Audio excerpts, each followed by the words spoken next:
Good afternoon folks, and welcome to the second video review this week. We're still in the UK, and today we're looking at Bournemouth International Airport in the UK, Echo Golf Hotel Hotel.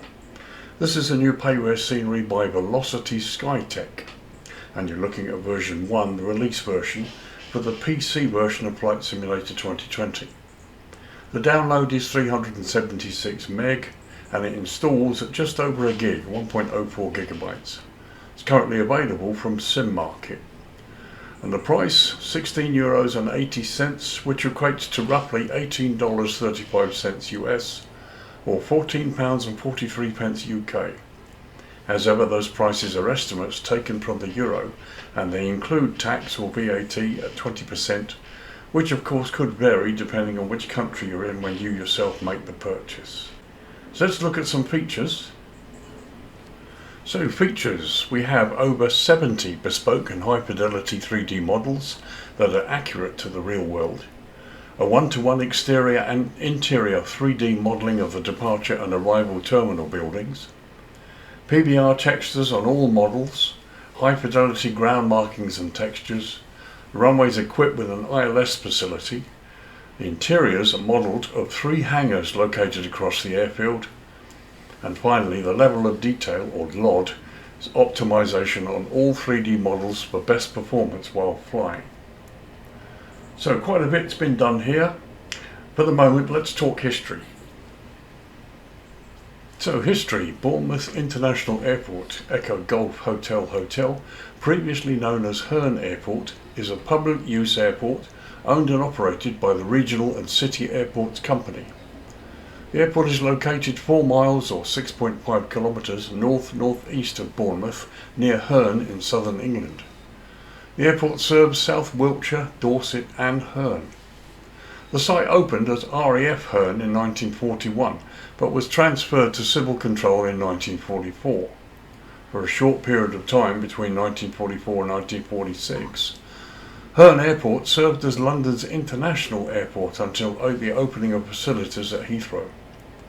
Commercial services resumed in the late 1950s, with Palm Air commencing flights to Palma, Mallorca in October 1958. More recently, Ryanair and TUI Airways based aircraft at the airport, operating frequent scheduled flights to Western Europe and the Mediterranean area. In addition, both charter and seasonal flights operated into North Africa, North America and the Caribbean. Passenger numbers peaked in 2007 when just over 1 million passengers passed through the airport. In 2019 the total was around 800,000, however this dropped to around 176,000 in 2020 due to the COVID pandemic. Ryanair and TUI Airways are the primary users of the airport, which was owned and operated by Manchester Airports Group, one of the largest British airport operators, until December 2017 when Regional and City Airports, or RCA, acquired Bournemouth Airport for an undisclosed amount. From November 1944, the airport took over from Bristol's Whitchurch Airport as the main operating base for British Overseas Airways Corporation, or BOAC, until Heathrow fully opened in 1948. The airport participated in the first intercontinental land-plane overseas flight from the USA in October 1946. The flight involved a Douglas DC-4 with refuelling stops at Gander in Newfoundland and Shannon in the Republic of Ireland. The first Palm Air charter from the airport took place in 1958 using a single 36-seat Viking aircraft destined for Palma de Mallorca. The service was one of the first charter flights from the United Kingdom. In 1996, an extension to the main runway was officially opened for the arrival of Concorde. Travel agency Bath Travel chartered Concorde for supersonic champagne lunches across the Bay of Biscay. Ryanair also began service from Bournemouth Airport to Dublin with the Boeing 737-200. Since 2001, the Boeing 747 SP has been based at the airport. Used by the royal family of Qatar and other VIP government staff from this small Middle Eastern state, The aircraft is often stored in the former Basco building Hangar 12, and is a regular visitor to Zurich and into Heathrow as well. In 2007, an expansion plan involving a budget of UK 45 million, roughly 57.3 million US, was set in motion to replace the arrivals terminal and upgrade check-in, security and the departure lounge areas. In addition, 7 new aircraft stands were added. Inside, a new World Duty Free shop opened airside, as well as W.H. Smith store and the Olive Tree Eatery. The arrivals hall upgrade was completed in 2011. Airlines operating into and out of Bournemouth include Jet2, EasyJet, TUI Airways and Ryanair. So there you go, some history for you. So let's have a look at the runway now. So runways. Bournemouth Airport operates a single runway 0826 measuring 7,454 feet or 2,272 metres and is constructed from asphalt. The airport lies at an elevation of 38 feet or 11.5 metres and sits within the GMT UTC time zone. Now currently the UK is 1 hour ahead of GMT UTC, and with the airport also observing daylight saving time, the airport of course is currently on the same time as the UK, 1 hour ahead. So runway 08 features high intensity runway lighting, high intensity airfield lighting system, centerline lighting and precision approach path indicators on the left side. And as you can see, we've pretty much got it all right. The only addition here, which isn't on the charts, is the runway end identifier lighting system, which are the 2 flashing lights here. The approach lights, well, you've got this here, and really there's a minimum approach lighting on the extended threshold, but there is a small amount of lighting, approach lighting shown on the chart, so I guess this is probably about right. So the only thing that and there's nothing missing, the only thing that's been added are the runway end identifier lights here. Approaches, well, you have a standard instrument landing system, ILS DME or ILS localizer, and there's also an NDB approach option. So let's go and have a look at the other end, runway 26. So here we are looking at the threshold of runway 26, which features the same high intensity runway lighting, high intensity airfield lighting system version 2, the centerline lighting of course that goes right down the runway, touchdown zone lighting and PAPIs on the left side. There's also a considerably large approach lighting system, now which of course is missing here. So the approach lighting system here should be here.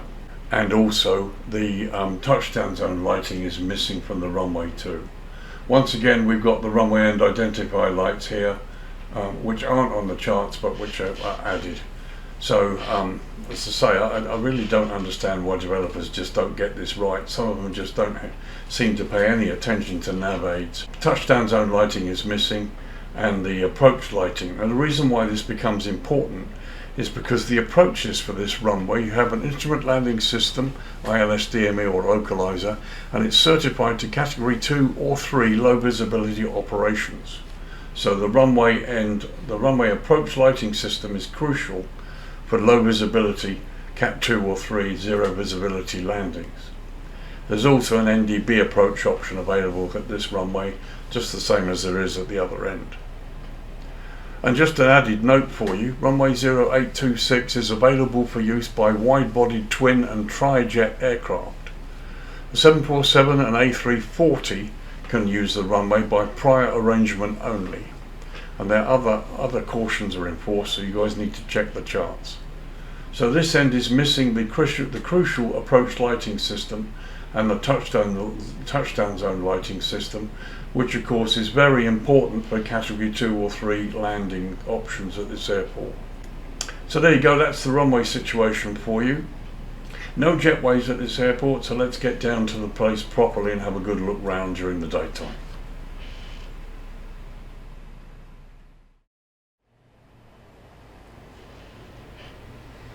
Okay, so let's start the main tour at the daytime. Now there are 4 principal areas on this airport that we're going to look at.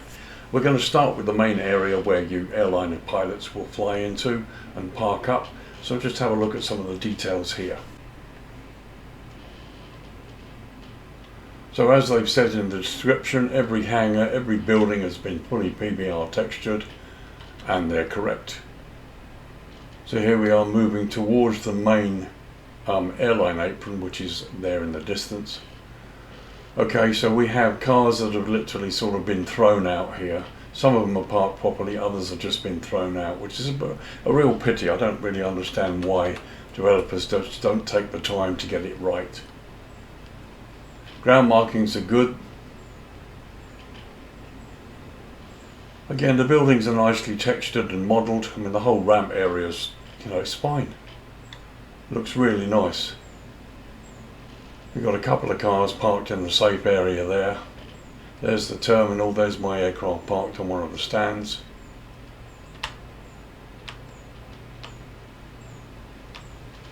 And as you can see, no real problems with it. It looks really good.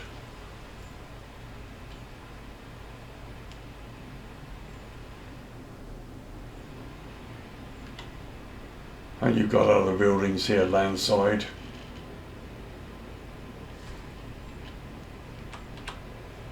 Including it looks like a sort of a football court there. And yeah, the trees are nicely done as well. So as you see to the left, you've got the 3D roads, which have been nicely done. Here's the rest of the apron.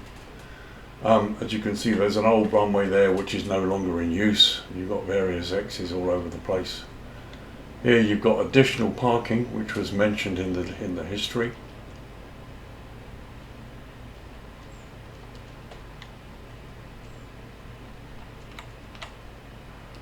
And I'm not sure if this is an FSLTL vehicle or aircraft, or whether it's in the scenery. But yeah, it looks nice. It's at least as good as the freeware. I quite like it.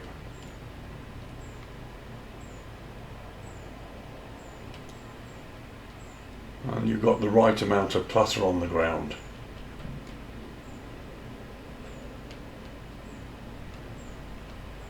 So while we're here, let's have a look at some of the signage. Here you've got the approach onto the main runway 0826. This is Taxiway Charlie.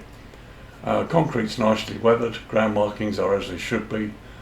You've got a fire truck crossing the runway there. Crossing I don't mind, as long as they don't go down the runway. So here are the signs leading towards the approach to runway 26 and designated as a Cat 2, Cat 3 runway. But as I said, the touchdown zone lighting and the approach lights are missing. They really need to be added, maybe an update, to make the runway usable for zero visibility landings. And they're on the approach to the main runway itself.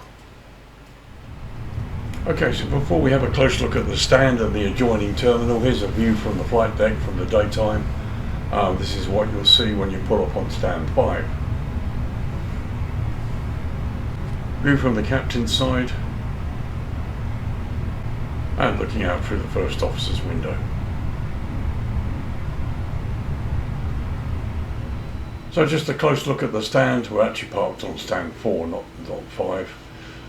There you can see we've sort of spawned the Phoenix Airbus A320 directly from the menu, and we're just slightly ahead of the actual marker, but no real issues that I can see. Looks really nice.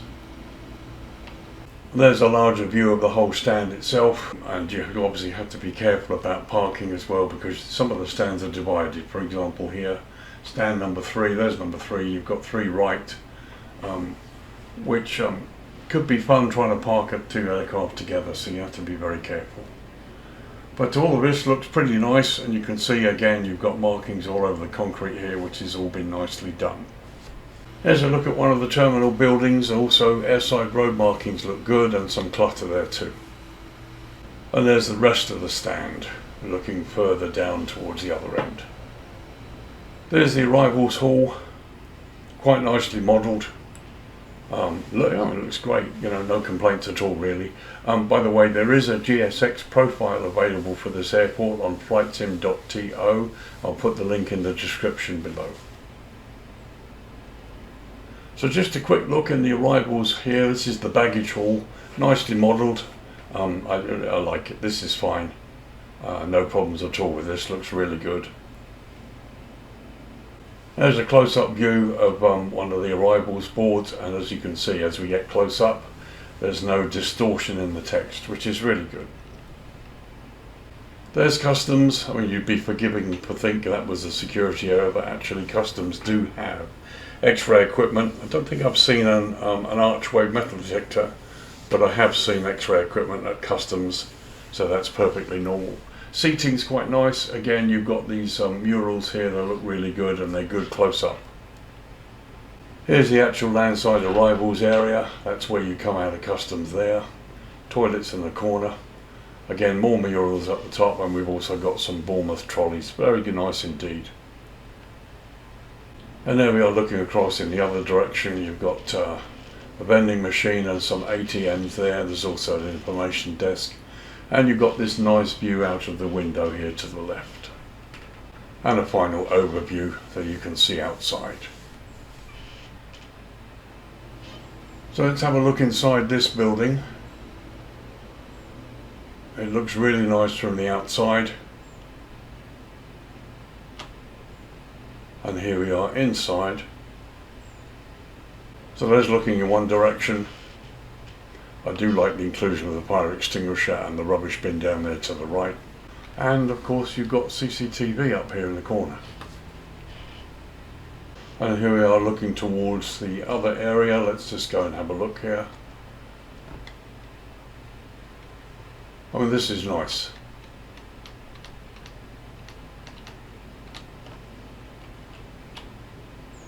Very nice.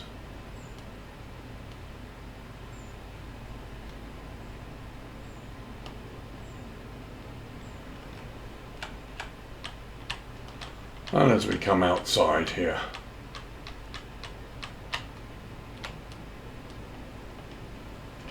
and there's the building itself as seen from airside. So let's have a quick look landside. So first of all, there's the road that goes landside all the way up past the airport. And now we'll just take a tour landside towards the terminal. You've got other buildings here that are interesting and that exist on the airport.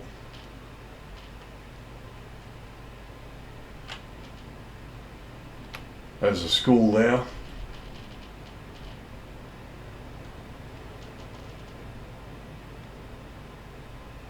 All nicely modelled, complete with the play area there. So we continue the tour landside up towards the terminal here.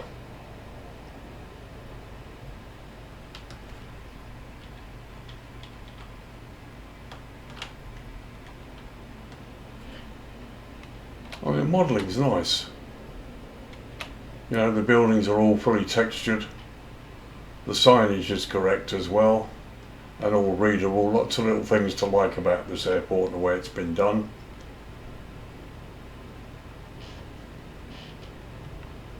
You know, it's nice. It is really nice.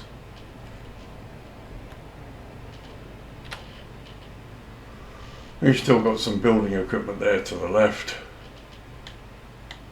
Here's your revivals building that we looked at earlier.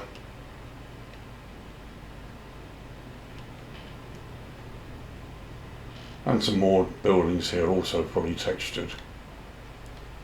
What spoils it for me is the car parks. Here you can see cars have literally just been almost thrown into the scenery. That's a sort of a lack of care really, as far as I'm concerned. It's a real pity because the rest of the airports that we've looked at so far is nice.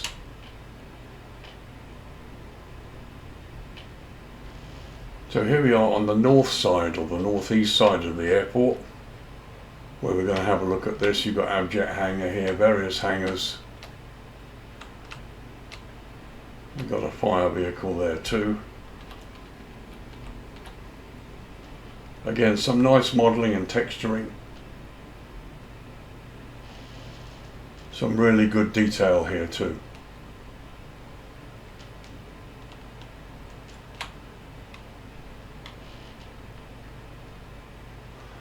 There's the DRACON hangar.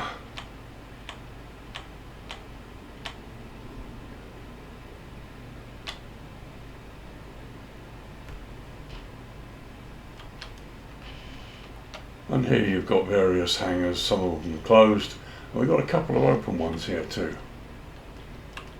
You might remember in the features they talked about interior modelling in some of these hangars.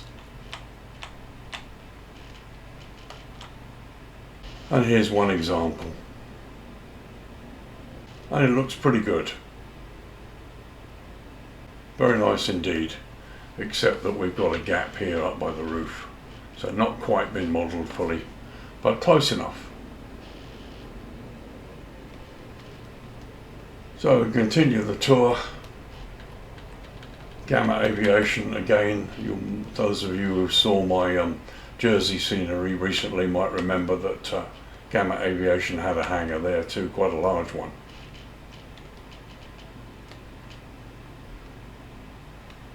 And unfortunately this one appears to be closed.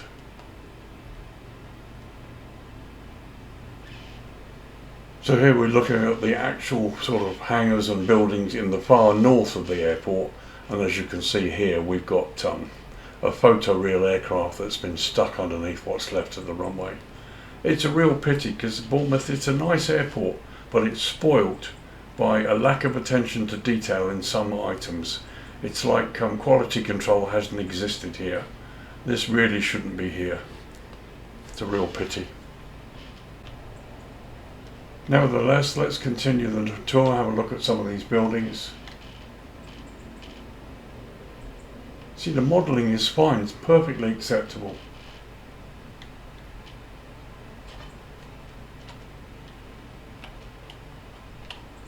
It's great, you know, it's just great.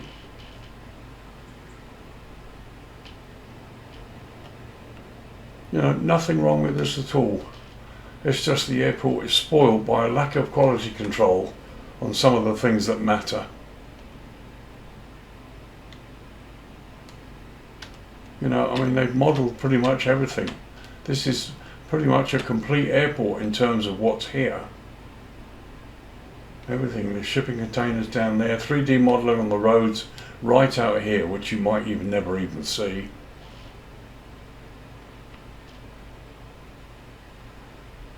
It's lovely.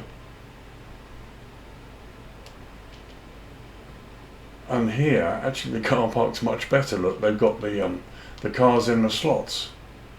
Whereas over at the other end, cars are just all over the place.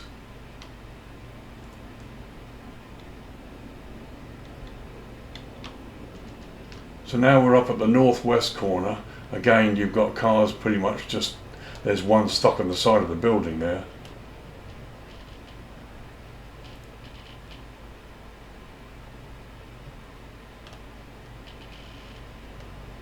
And here, just outside the airfield, you've got the solar farm, which makes this airport quite biodiverse in so many ways. That's great.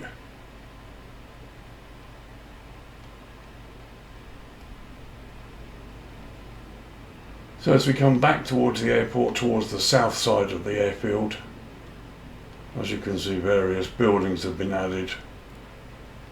It's a lovely airport, it really is.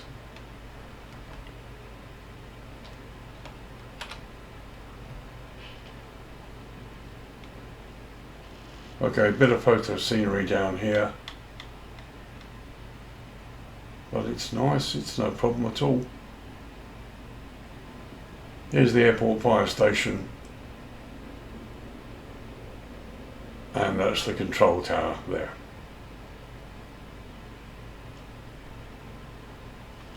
So from what I can see, that might be developed. Let's have a look inside. And yes, it is. Nicely modelled inside of the control tower. Unfortunately, no controllers.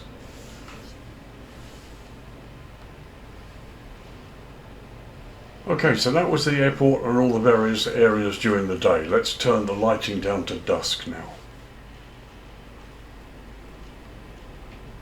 Okay, 20 to 9 in the evening local time. It's mid-August now, 2024, summertime, and as you can see the sunset is well upon us. And here's an overview of the main terminal area. There's my aircraft parked on stand number 4. As you can see, there's adequate lighting on the stand, and some nice little subtle lighting on some of the buildings.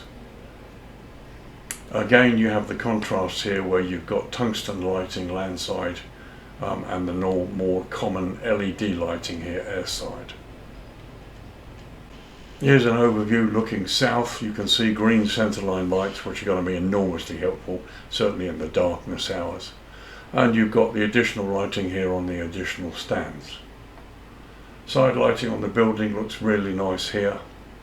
It would appear that the fire station is also lit too. This is all very nice. There's the view looking towards runway 26. And it looks like you've got a vehicle about to cross the runway there. Hopefully he's just going to cross it and not go down it. And the northern areas we looked at a moment ago during the daytime, again you've got some nice subtle lighting and some green lights to help you find your way should you be positioning over here. And there's a more detailed high level look at the northern area. Lots of subtle lighting going on. This airport, like many others, appears to look nicer in the evening during the darkness hours. So it's a quick tour of the airside ramp here on the main terminal, main parking area, and the downlighting looks very nice.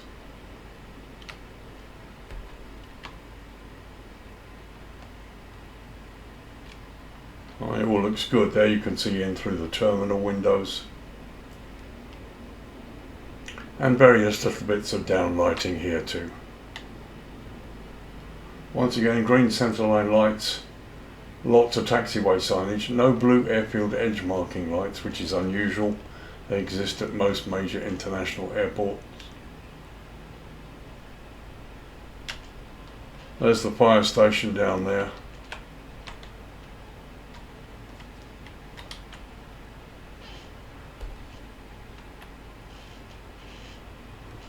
Oh, very nice. And again, you can see the controller screens in through the windows there of the control tower, which is nice.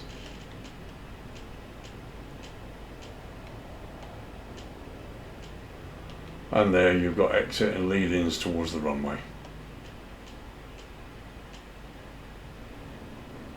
So here's the area we looked at during the day in the northern part of the airport.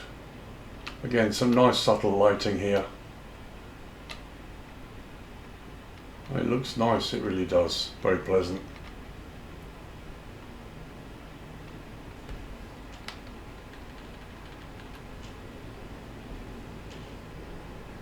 It all looks pretty nice. No real complaints, you know. Okay, it's this huge hangar there that they could have done is not modelled inside, it's been closed. But some nice little subtle lighting going on, it's really nice.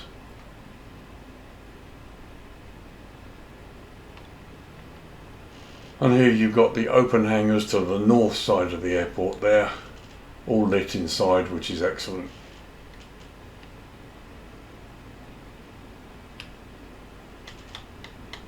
And lead-in lights all the way up to the hangar there, which would be good. So you can actually park in front of this hangar should you wish to. And still more buildings here on the northwest corner.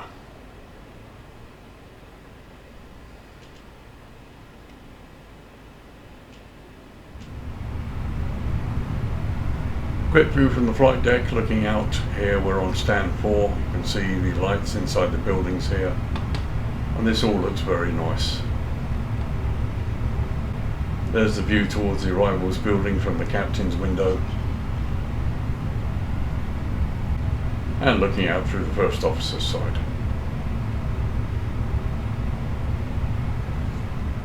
And there's a close-up of the stand during the dusk hours. It's not much to say really, they look fine, it really does. And there you can see inside the airside part of this terminal with the lights on inside, which is excellent. Here's the view landside, airport signage, lots of nice down lighting. And yeah, you know, this is nicely done, all 3D, very, very nice. And there's an overhead view landside showing the car park, and this kind of spoils it really. I mean, look, you've got cars sitting out in the road here. Look, this one is practically on top of this car. This is just a lack of attention to detail and lack of quality control. All of this should have been dealt with. But you know, as far as you pilots are concerned, everything you need airside is there. It looks to be perfectly acceptable. Now, this just doesn't really finish it off for me. And there's a high level shot at dusk showing you the airport looking towards airside over landside here. It's just nice to see the lights all the way up this road here, which is good. So that was dusk. Let's drop it down to night time. Okay, 10:30 local time, and as you can see, the lighting's come up on the stands. Yeah, you'll need your nose gear light, but the green lights here will help you find your way to the apron. The apron lighting is not bad. It's not extensive, but it's okay. It looks pretty good. Again, you've got this contrast with the landside all lit up by tungsten lighting, and various little subtle lighting bits and pieces here and there. Not quite sure what this is. Let's change the view here. Okay, so that's the arrivals building, and you've got this great big red or a great big white glow on the building. I'm not sure why that is. If we look in the other direction, there I can't see anything that might be shining that white light onto the side of the building. Okay, very quick low level tour of the main parking area here at night time. The light's okay. It's a little brash close up. Be interesting to see the cockpit view in a minute. But from here it's not too bad. Once again you can see into the terminal, which is a nice effect.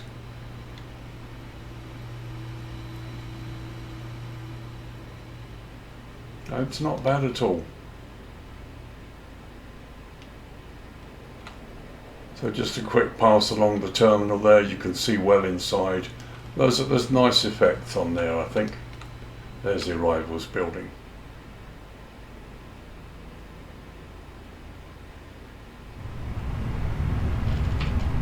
So finally there's the view from the flight deck, perfectly adequate. Arrivals building seen from the captain's side. And looking out through the first officer's window. And just a close-up on the stand there. Just a couple of shots landside. There we are looking into the terminal there.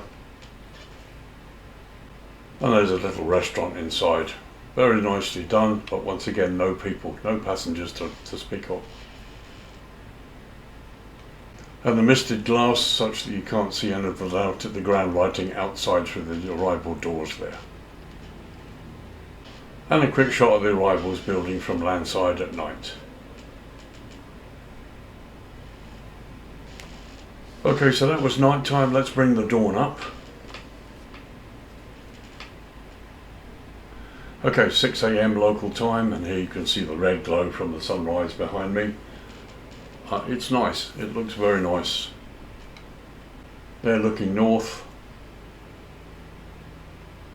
And finally there's the sun rising up in the east. Okay, 9 AM local time, and time to give you my conclusions and thoughts. Do I like it? Yes, I do. It's a nice airport. Let's talk about the pros.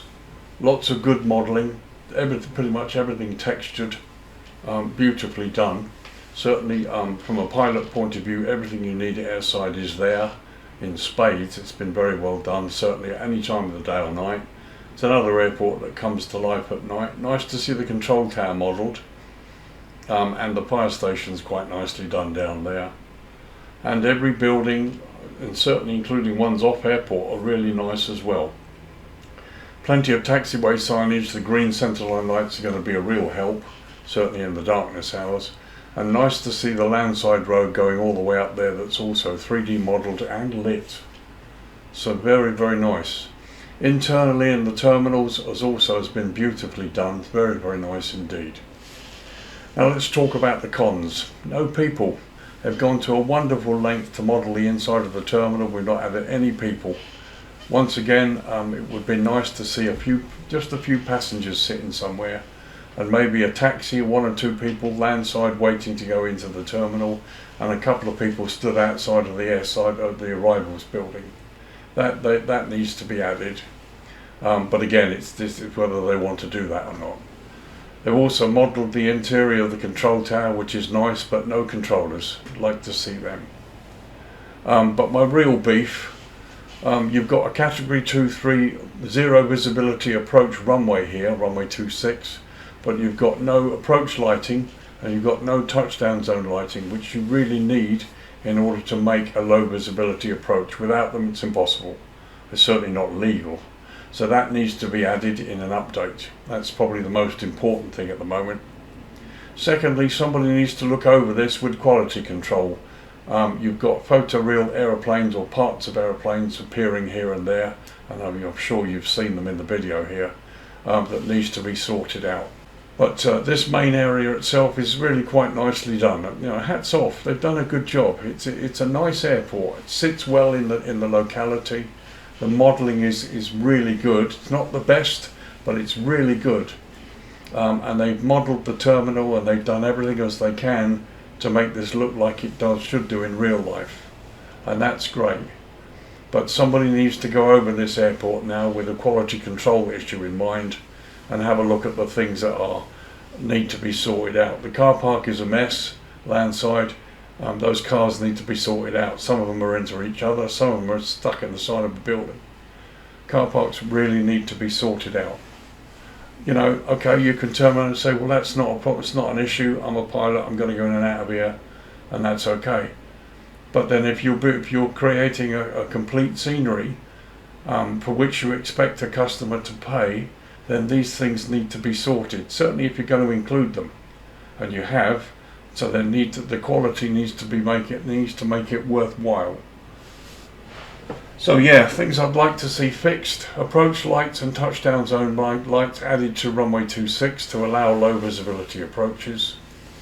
Clean up the photoreal aeroplanes or parts thereof that are lying all around in various parts of the scenery.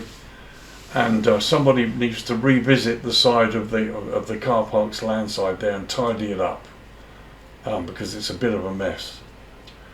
And the last thing I'd like to see, which it really depends on the developer, they may not want to do it, I really would like to see you add some people to this wonderful terminal that you've built. It's devoid of people, and in order to bring it to life you need some people. Okay, we're looking at a price of just under 17 euros. Is it worth that price? Probably just about. I would say it's closer to 14 euros than 17 because of the issues that need to be fixed. You fixed all the issues I talk about, even without the people, then it's probably worth it. It's right up there. It is better than the freeware, but then the freeware, I believe, is going to be updated. So it'd be interesting to see how well he does with this one in existence. But this is a payware version. It's nice, no question about it. They've got everything here, but there are things that need to be fixed, and I will try and mail the developer and ask him to look at this video, and hopefully those can be fixed. So there you go, folks. Bournemouth Airport in the UK. Echo Golf Hotel Hotel. That's a new payware scenery by VELOCITY SKYTECH, and this is version 1, the release version for the PC version of Flight Sim 2020. Download is 376 meg, and it installs at 1.04, just over a gig. Currently available only from SimMarket at the moment, and priced at €16.80, which equates to roughly $18.35 US, or £14.43 UK. Those prices are estimates taken from the euro, and they include tax or VAT at 20%, which of course may vary depending on your country of purchase. It's a nice airport. It's not the best.